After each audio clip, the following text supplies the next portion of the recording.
Ini yang sebenarnya masalah tanah Belang Padang itu adalah lagi berproses. Berprosesnya apa? Ada tim pemerintah Aceh yang ke Belanda. Di sana memang ada cacatan dan pemerintah Aceh tetap mencatat itu aset lainnya. Itu kita nggak mengukuhkan. Tetapi bahwa pemerintah juga sudah mengajukan surat persertifikatan ke BPN Aceh. Mereka belum mau karena ada sanggahan dari pihak yang berkompeten.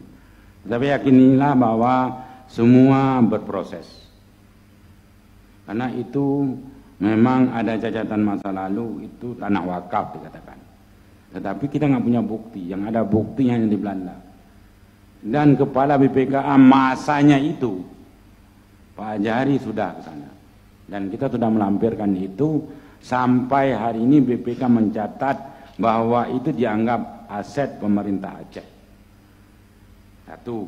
Yang kedua bahwa ada dinamika dengan pihak-pihak tertentu. Katakanlah dengan pihak TNI.